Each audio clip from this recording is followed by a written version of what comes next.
Welcome to my channel simply Sri. இன்றைக்கி நம்ம ஒரு ரேண்டம் vlog தான் பார்க்க போகிறோம். ஒரு குக்கிங் vlog, ஒரு லன்ச், ஒரு ஸ்நாக்ஸ், ஒரு டெசர்ட் அண்ட் ஒரு டின்னர். என்ன பண்ணலன்னு பார்க்கலாம் வாங்க.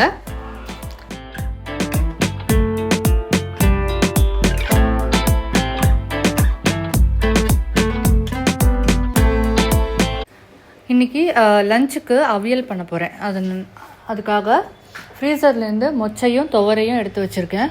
இந்த பொங்கல் டைமில் இது நம்மளுக்கு நல்லா கிடைக்கும். இந்த மொச்சை, துவரை, டபுள் பீன்ஸ், பட்டாணி இதெல்லாம் நம்ம மொத்தமாக வாங்கி நம்ம ஃப்ரீசரில் ஸ்டோர் பண்ணி வச்சுக்கலாம். பட்டாணி நம்மளுக்கு 4 படம் இருக்கும். பட் இது ரெண்டும் ஒரு 1 or 2 months மேக்ஸிமம் இருக்கும், அவ்வளோதான். அதுக்கப்புறம் கொஞ்சம் கலர் மாறிடும், சுருங்கிடும். இது என்னோடய எக்ஸ்பீரியன்ஸ். ஸோ அதனால் ஒரு 2 months வரைக்கும் காண்ற மாதிரி நான் ஸ்டோர் பண்ணி வச்சுருவேன். இப்போ முதல்ல குக்கரில் ஏற்ற வேண்டியதெல்லாம் ஏற்றிடலாம். குக்கரில் வழக்கம் போல் முதல்ல அரிசி பருப்பு ஏற்றியாச்சு. அதுக்கப்புறமா அவியலில் போடுற காய் எதெல்லாம் கொஞ்சம் டிலே ஆகுமோ வேகிறதுக்கு, கிழங்கு, சுண்டல் வகை அதெல்லாம் குக்கரில் போட்டுக்கலாம். இப்போ நான் உருளைக்கிழங்கு, மொச்சை, துவரை இதெல்லாம் குக்கரில் வேக வைக்க போகிறேன். இதில் நான் பொட்டேட்டோவும் வச்சுட்டேன் அதுலேயே. இப்போ நம்மளுக்கு சேப்பங்கிழங்கு போடுறதா இருந்தால் கூட இதில் வச்சுக்கலாம். மற்ற காய், கேரட், பீன்ஸு, அவரைக்காய் அதெல்லாம் நம்ம கட் பண்ணி பாத்திரத்துலேயே வேக வச்சுக்கலாம். அது கொஞ்சம் வெந்ததுக்கப்புறமே இதை போட்டுக்கலாம். பாதி வேகிறப்பயே இதை நம்ம சேர்த்துக்கலாம். இப்போ அடுப்பில் ஏற்றியாச்சு. கொஞ்சம் மேலே புகை வந்ததுக்கப்புறம் தான் விசில் போடணும். ஸோ இது பாட்டுக்கு வேகட்டும். தொட்டுக்கிறதுக்கு இந்த பேபி பொட்டேட்டோ நிறையா வச்சுருக்கேன். ஜிஆர்ஓபிக்கும் சேர்த்து வச்சுருக்கேன். ஸோ இது ஒரு குக்கரில் வேக போட்டுடலான் இருக்கேன். ஸோ இது ஆல்ரெடி அவியல் இருக்குது, இப்போ உருளைக்கிழங்கு இருக்குது, வத்தல் இருக்குது. அதனால சாத்தம் மட்டும் பண்ணிக்கலான் இருக்கேன் இன்றைக்கி. இப்போது சாத்தமுதுக்கு 2 தக்காளியை இந்த கட்டரில் நல்லா கட் பண்ணிக்கிறேன் பொடி பொடியாக. நம்ம மிக்சியில் போடுறப்ப நம்மளுக்கு நல்லா மசிஞ்சிரும், ஒரு பேஸ்ட் மாதிரி ஆகிடுறது. அதனால அது சரியாக வராது. மாதிரி பொடி பொடியாக கட் பண்ணி போடுறப்ப சாத்தமுதுக்கு நல்லாயிருக்கும். அந்த புளி கரைச்சி வச்சதை போட்டுக்கலாம்.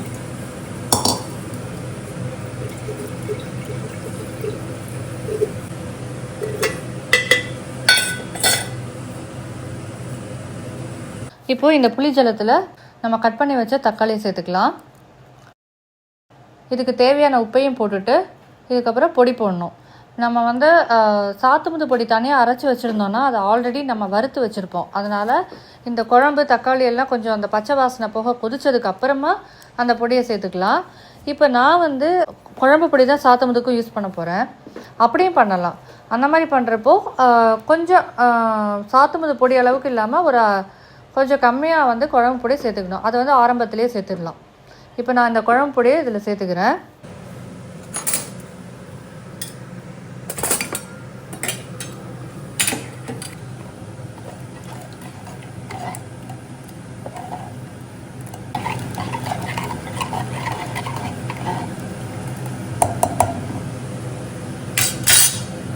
ஸோ இது இப்போ அடுப்பில் ஏற்றிடலாம்.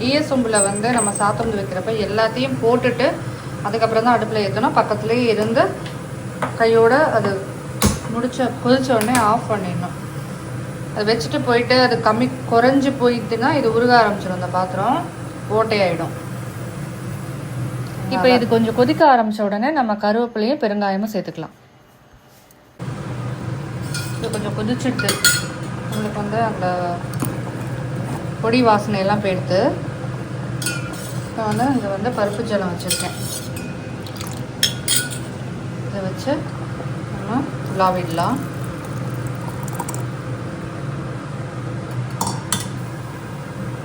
கொத்தமல்லியும் தூவுறேன். இது ஜஸ்ட்டு நுரைச்சி வந்தால் போகிறோம், ஆஃப் பண்ணிடலாம். நுரைச்சி வந்துடுது, ஒரு கொதி வந்துடுது. இங்கே இப்போ ஆஃப் பண்ணிடலாம். பண்ணிவிட்டு மூடி வச்சிடலாம், வாசனை வெளியில் போகாமல். இப்போ நம்ம அடுப்பில் ஏற்றுனது எல்லாமே வேகிறதுக்குள்ளே நான் காயெல்லாம் கட் பண்ணி வச்சுட்டேன். கொஞ்சம் கேரட், பீன்ஸ், அவரைக்காய், பூசணிக்காய் வச்சுட்டுருக்கேன். இதை வந்து ஒரு பாத்திரத்தில் தண்ணி விட்டுட்டு உப்பும் மஞ்சப்பொடியும் போட்டு நல்லா வேக விடலாம். இப்போ இது வேகட்டும். வேகத்துக்குள்ளே நம்ம அரைக்க வேண்டியதை அரைச்சிட்டுலாம். ஸோ இதில் வந்து கிட்டத்தட்ட அரை மூடிக்கு தேங்காய் துருவல் போட்டிருக்கேன்.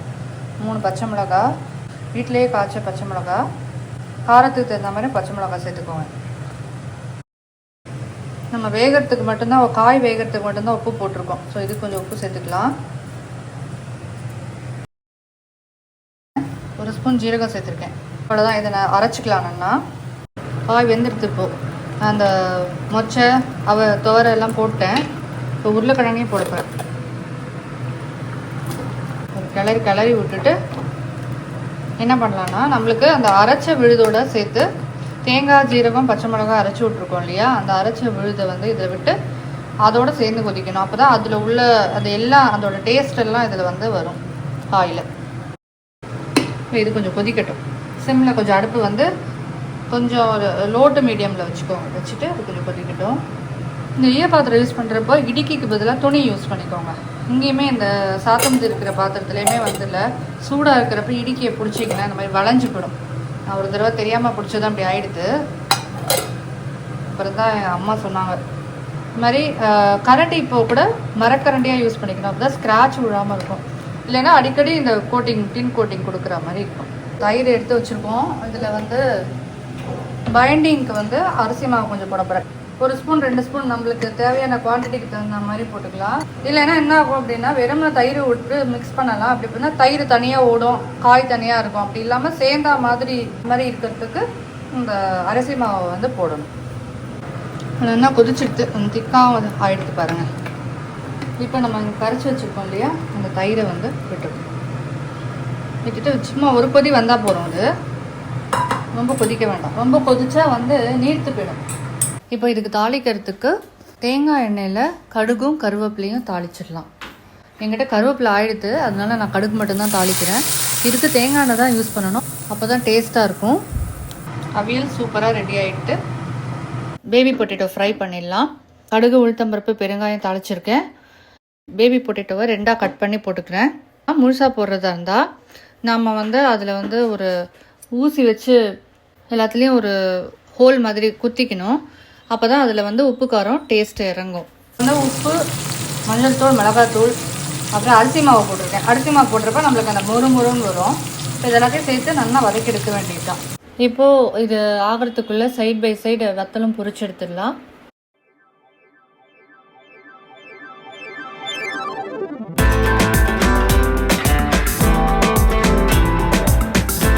லஞ்சு முடிச்சு கொஞ்சம் ரெஸ்ட் எடுத்தாச்சு. ஈவினிங் ஸ்நாக்ஸுக்கு இன்றைக்கி மசாலா மக்கானா தான் பண்ண போகிறேன். சிம்பிள் ரெசிபி தான். இந்த மக்கானாவை ஃபஸ்ட்டு நல்லா வறுத்து எடுத்துக்கணும். வெறும் வானலிலேயே போட்டு வறுத்துக்கலாம். நம்ம ப்ரெஸ் பண்ணினா நொறுங்கணும், அந்தளவுக்கு நம்ம வறுத்துக்கணும். அதுக்கப்புறம் கொஞ்சம் நெய் ஆர் பட்டர் போட்டுட்டு நமக்கு தேவையான மசாலாலாம் போட்டுக்கலாம். நான் வந்து கொஞ்சம் மஞ்சள் தூள், மிளகாத்தூள், உப்பு, அப்புறம் கொஞ்சமாக சாட் மசாலா போட்டிருக்கேன். போட்டு நல்லா அதை மிக்ஸ் பண்ணி எடுத்துக்க வேண்டியதான். இப்போ டெசர்ட்டுக்கு ரெடி பண்ணிடலாம். இன்னைக்கு மில்க் பேனி பண்ண போகிறேன். முதல்ல மில்க் ரெடி பண்ணிடலாம். இதுக்கு பாலை நல்லா சுண்ட காய்ச்சிக்கணும். அப்போ தான் நம்மளுக்கு நல்ல அந்த திக்கான கன்சிஸ்டன்சியும் இருக்கும், அதே மாதிரி டேஸ்ட்டும் சூப்பராக இருக்கும். இதுக்கு ஃபுல் க்ரீம் மில்காக இருந்ததுன்னா இன்னும் டேஸ்டியாக இருக்கும். இப்போ பால் அடுப்பில் வச்சுருக்கேன். ஸோ இது காயறதுக்குள்ளே நம்ம இதில் கொஞ்சம் நட்ஸ் பவுடர் சேர்க்கலாம். இது டேஸ்ட்டை நல்லா தூக்கி கொடுக்கும். இப்போ நான் வந்து கொஞ்சம் பாதாம், பிஸ்தா இது ரெண்டுத்தையும் லைட்டாக வானலியில் சூடு காட்டி வச்சுருக்கேன். இதை அப்படியே நல்லா பொடிச்சிக்கலாம். நம்ம இல்லை நம்மக்கிட்ட பாதாம் மிக்ஸ் மாதிரி ஏதாவது இருந்ததுன்னா அதையும் போட்டுக்கலாம், அதுவும் டேஸ்ட்டாக தான் இருக்கும்.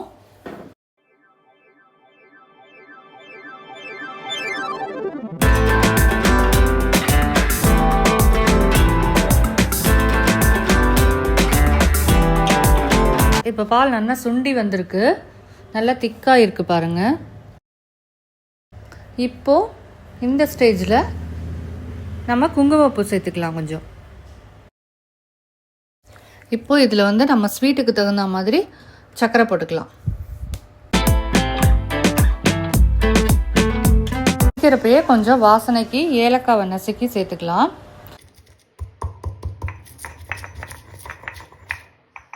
இதை வந்து தோலியோடையே போட்டுக்கலாம்.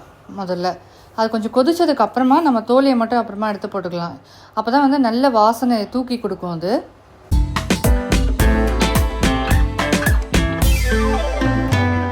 இதை நல்லா மிக்ஸ் பண்ணிவிட்டு இப்போது நம்ம அரைச்சி வச்சுருக்கிற நட்ஸ் பவுடரையும் சேர்த்துக்கலாம். நல்லா மிக்ஸ் பண்ணிவிட்டு நல்லா கொஞ்சம் ஒரு 5 மினிட்ஸ் கொதிக்க விட்டுட்டோன்னா அது நல்லா மிக்ஸ் ஆகிடும். அந்த ஃப்ளேவர்லாம் அந்த பாலில் இறங்கிடும். அவ்வளோதான். இப்போது மில்க் ரெடி ஆகிடுது. இப்போ நம்ம மில்க் பெனி பண்ணிடலாம். நான் வந்து இங்கே ரெடிமேடாக கிடைக்கிற மில்க் பெனி வாங்கி வச்சுருக்கேன். நல்ல ஸ்வீட் ஸ்டால்லலாம் கிடைக்கும் நம்மளுக்கு.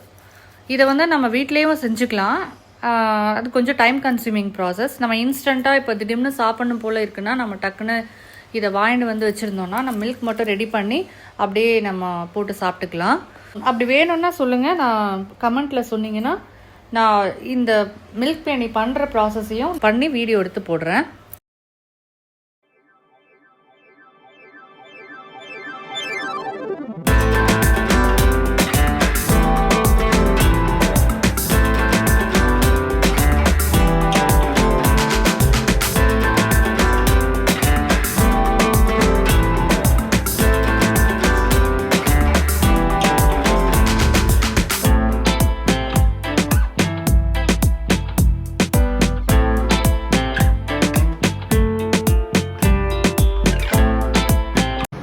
இன்றைக்கி என் பையன் பாஸ்தா பண்ண போகிறான். ஆக்சுவலி எனக்கு வெளில போயிட்டு வந்து ரொம்ப டயர்டாக இருந்ததா, அதனால சரி உப்புமா பண்ணிடலாம் அப்படின்னு பிளான் பண்ணியிருந்தேன். உடனே பையன் வந்து நீ எதுவும் பண்ண வேண்டாம், நான் பாஸ்தா பண்ணுறேன் அப்படி சொல்லிட்டு நானே பண்ணிக்கிறேன் அப்படின்னு சொல்லி பண்ணான். எனக்கு தான் பயமாக இருந்தது அவன் கைக்கு கட் பண்ணி பண்ணோன்னு. ஆனால் வந்து பார்த்தா அழகாக வெங்காயம் இதெல்லாம் வந்து சாப்பர் போட்டு கட் பண்ணினான். இந்த இன்க்ரீடியன்ஸ்லாம் எடுத்து வச்சுருக்கான். அவனே ஏதோ ஒரு யூடியூப் வீடியோ பார்த்தான், எடுத்து வச்சுருக்கான். பார்க்கலாம் எப்படி வருது அவுட்புட்டுன்னு.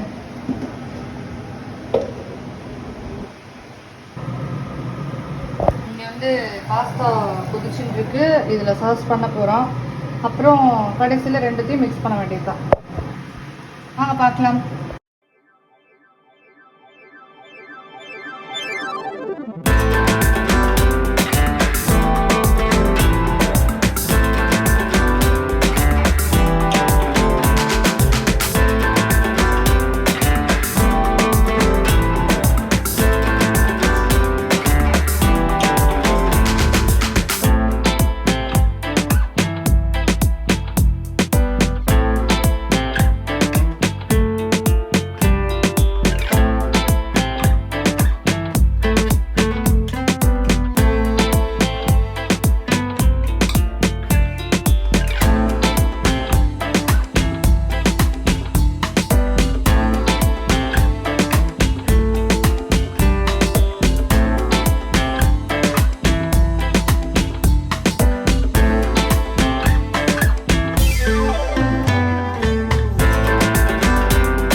Pasta ready.